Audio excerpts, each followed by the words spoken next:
Hello everyone, Christina here with One Creative Direction.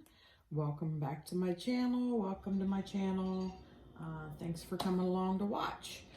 So again tonight we are not going to be painting.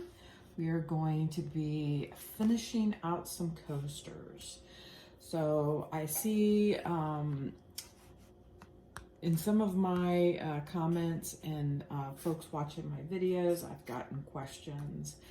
And then I see a lot of questions on the Facebook pour painting groups. Lots of questions about how you finish your coasters off. So I'm going to go over quite a few details about how I do it. But like everything else in pour painting, you pretty much have to figure out what works best for you. And, you know, as I've mentioned in many of my other videos, there's a reason for why I do things the way I do things. I probably didn't start it that way, but, you know, a problem happened or I ran into an issue, and the way I do it now is a fix for, you know, whatever issues I ran into in the past. And that's just how my brain works, because I'm a quality engineer and my brain works like, how do I fix this? So with all that being said, let's get started. We've got a couple of different types of coasters here. I'm not going to make you watch me finish all these. I'm just going to go through a couple of them, and then we'll make this a short video. And if you have any questions, please throw them in the comments. Send me an email. My email is always in the description box, along with a lot of other good information. So let's get started. All right, so I have a complete set here that I did for a commission, and typically I color all of my coasters the same, and then on these boxes I make a coordinating color for the coasters. Like for instance, if I would have made a whole set like this, you know, then I would have coordinated the box to go with it. But for this commission, they wanted so many different colors that in the end we decided to do each one different. And then I did 6, even though 5 fit in the box, and she decided she wanted all 6 of them. So she's going to take the 5 that come in the box and then an extra one. So that's what these ones are. And then I have, oh goodness, I have some ceramic ones here. These are the wood ones that I do. I have some ceramic ones here.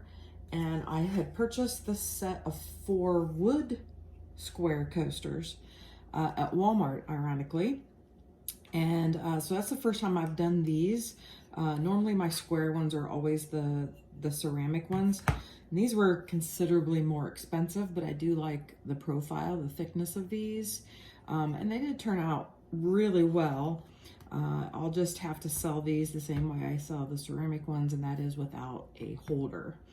I thought about trying to make one. I just really don't have the time to do that. I sold so many coasters last weekend. I really don't have enough to go to my show this weekend. So we're going to do a little bit of each.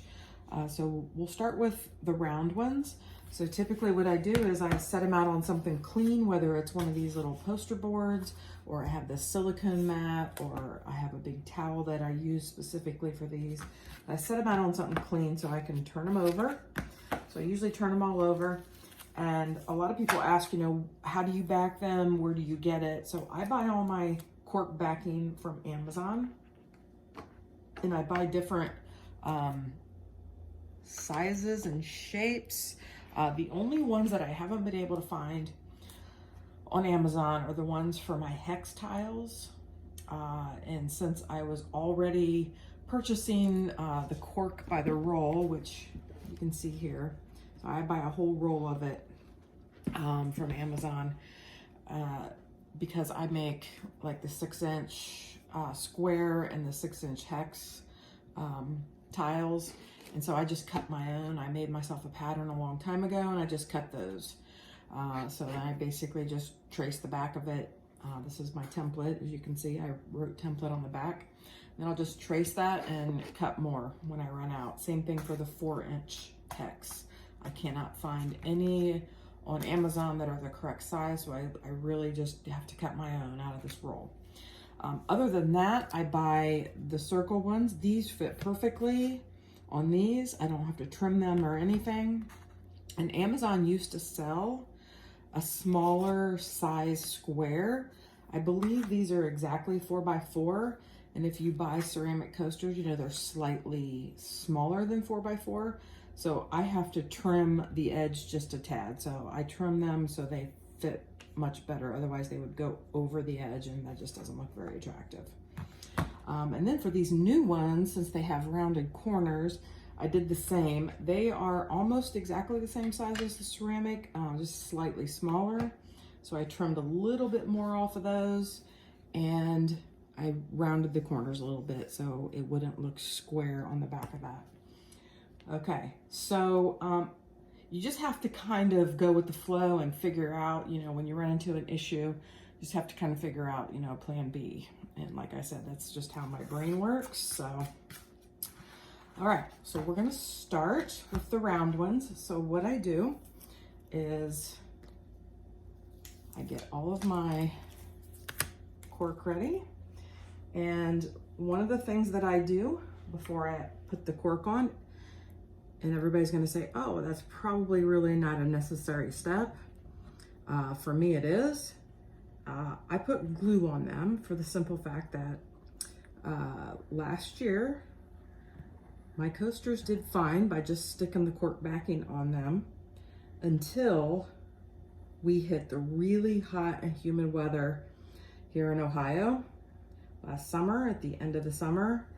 And then anything that I had that had a cork backing that was not glued really kind of, it didn't fall off, but it was definitely peeling off. So I use this glue here.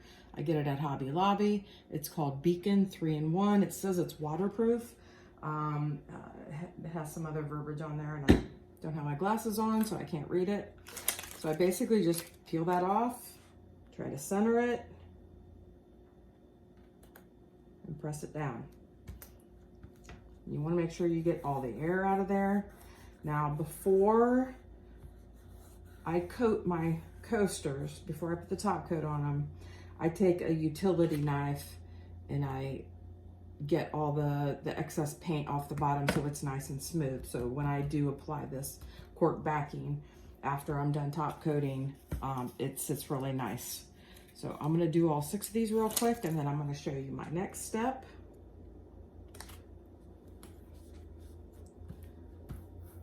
All right.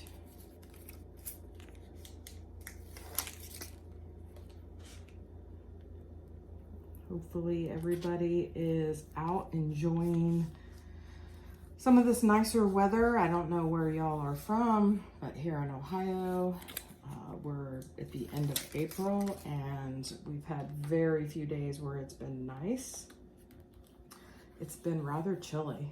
Even this week, it's been freezing at night. There's been frost warnings. Really unusual.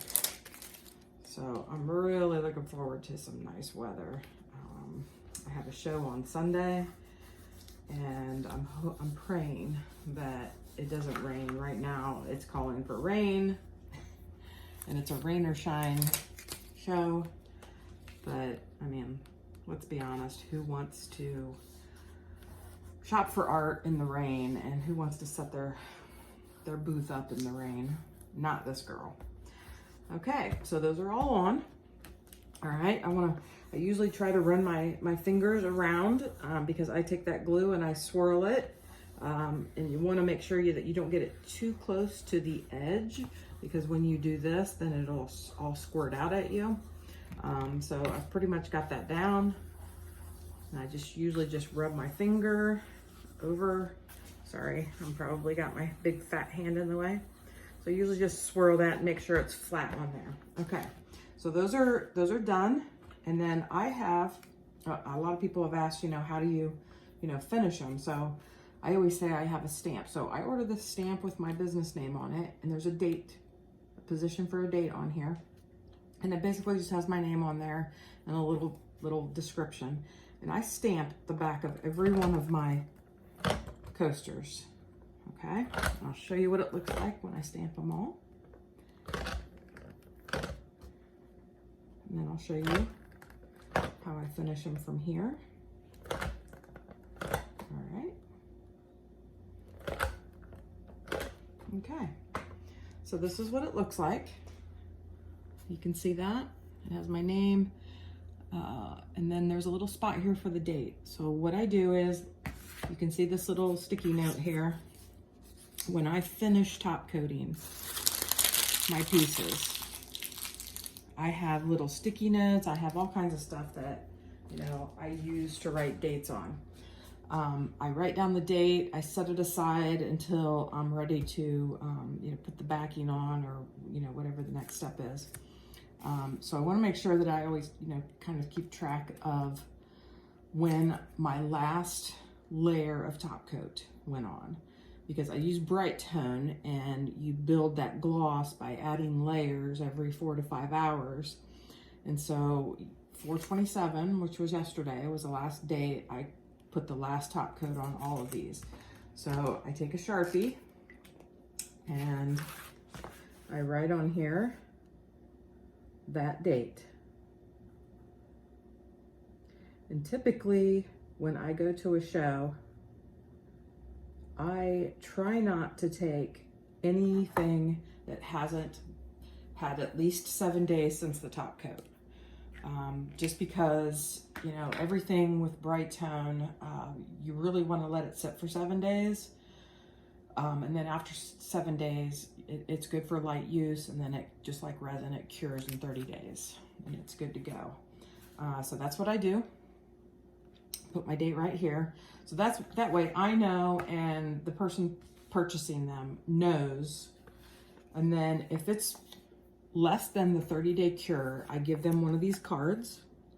And if anybody, you know, wants to see one of these, just send me a message, send me a comment, and I'll gladly share. If you want the file, you're more than welcome to it. But basically what it says is it's instructions on how to care for the product. It says top coat requires 30 days to reach full cure. Ensure only gentle use and handling until the full cure date. And then if it hasn't reached the full cure date, and that's why I put the date on the back of these, then I write in that date for them so they know. Or if they don't need this card, you know, I have that conversation with them. It says handle or handcrafted with care, please handle with care. Do not place in oven, microwave, or dishwasher. Do not soak or leave in water. To clean, wipe with a soft wet rag. Handle with care. Avoid dropping on any hard surface. Okay, so basically I give that to them if it's under the 30-day cure. Like I said, if anybody wants that, let me know. I'll gladly share it with you. I do the same thing for my vases. I don't use these cards. I wish I had one here. I have water slide that I print, and it's about this big. It's about 2 inches big. And it basically has the same instructions on the bottom of it. It has my logo, and then it has care instructions. Because I coat all of my vases with Crab Coat, which is water resistant. It's just like Bright Tone. It just resists water a lot better, and it expands and contracts and recovers if it's exposed to water. Obviously you don't want it sitting in water, but because, you know, it is a vase and likely might have water in it or be exposed to water, I put those care instructions on the bottom of it, and it basically says similar things as this, and that is don't put it in the dishwasher, don't soak it in water, that type of thing. So I actually, once I'm done with a vase, I put 1 layer of top coat on. I add my water slide to the bottom of it. I wish I had one here. Actually, let me pause. I'll be right back. Okay, so since we were talking about it, I thought I would just grab one real quick. So here's my water slide. And like I said, I have only put 2 layers of shellac on this. This is a vase that I did recently, and it's ready for Crab Coat, but I either put 1 or 2 layers of Crab Coat first, or since it was been nice out a couple of times, I went ahead and sprayed these with shellac. And I put this water slide on last night. So basically I just put that on there, and then I continue to put my Crab Coat layers on. So I'll add an additional 3 to 4 layers, maybe 5 layers of crab coat, depending on, you know, how glossy it gets. But basically it just says hand wash only, no dishwasher, no hot water, no soaking, and my logo. So that's that. I've had some folks ask about that too, and that just makes it easy and lets them know. Of course, if you resin, none of that matters, but just in case you don't, and you know, you want some more information on this, how to do water slide, let me know. I can send you a link to a video I did a while back on how to do water slide, or you can search for it. But so that should pretty much cover how I finish my coasters. And then once I get all of the backing on and I get them stamped and dated, then I will flip them back over and I will store them in a separate room until they reach that seven day, unless I don't have a show coming up. And then I'll just leave them sitting there until before I have to pack them for a show.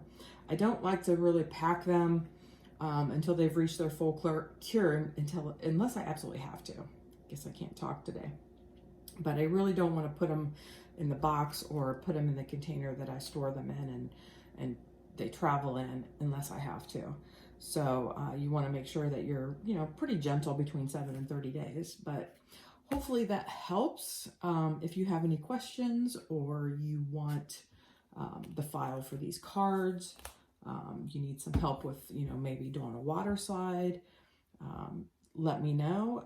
The video that I did on water slide is actually related to ceramic tiles. I've done quite a few ceramic tiles with water slide on the front. So that was an older video I did last year. I've sold quite a few of those. I just really haven't had time to do anything with those for a really long time, probably a good 10 months. So yeah, just let me know if you have any questions. Hopefully my tips helped. And thank you so much for joining me. I will catch you guys on the next video. Bye now.